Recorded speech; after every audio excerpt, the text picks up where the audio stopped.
Bonjour, ici Patrick Pierrat. Voici l'essentiel des nouvelles économiques et financières à connaître ce matin. Washington vole au secours de la Silicon Valley Bank, la 16e banque américaine, pour rassurer les déposants et les investisseurs et éviter une contagion de la crise qui a frappé ces derniers jours cette banque de Santa Clara, en Californie. Vendredi, les autorités californiennes ont carrément fermé la banque. Les autorités fédérales américaines ont promis hier que, dès aujourd'hui, ses clients, principalement des start-up et des sociétés de technologie, pourraient récupérer tous leurs dépôts. Le montant en jeu est de 200 milliards de dollars américains. La crise a des impacts au Canada. En effet, le surintendant des institutions financières a pris hier le contrôle des actifs de la succursale canadienne de la Silicon Valley Bank, qui a une antenne à Montréal. Le groupe BMO propose de racheter Air Miles. La Banque de Montréal a conclu une convention d'achat avec Loyalty One, une filiale de l'entreprise américaine Loyalty Ventures, pour lui acheter le programme de récompense Air Miles et le revitaliser. Loyalty Ventures a déclaré faillite vendredi.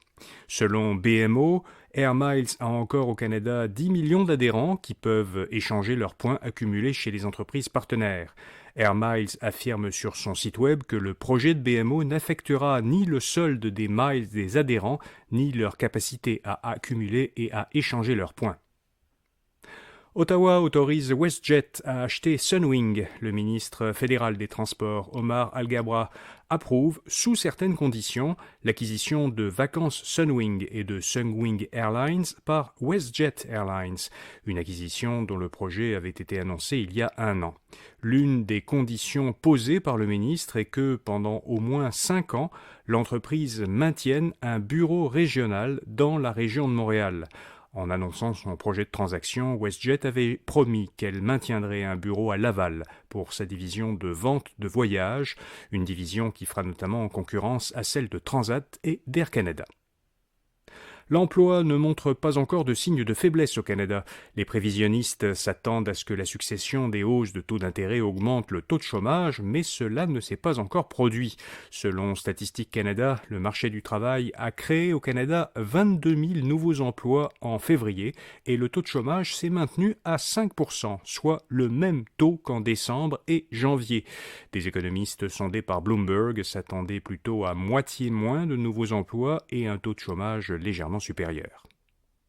Et puis Pierre-Carl Péladeau est le nouveau propriétaire des Alouettes de Montréal. Le patron de Québecor s'est porté acquéreur à titre personnel de l'équipe montréalaise de la Ligue canadienne de football. C'est une opération de fierté, a-t-il dit, ajoutant qu'une participation de l'entreprise qu'il dirige, Québecor, n'aurait pas été appropriée selon lui.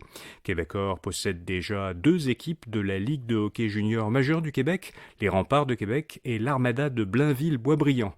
Acheter les Alouettes, une équipe déficitaire, aurait pu nuire aux résultats financiers de l'entreprise.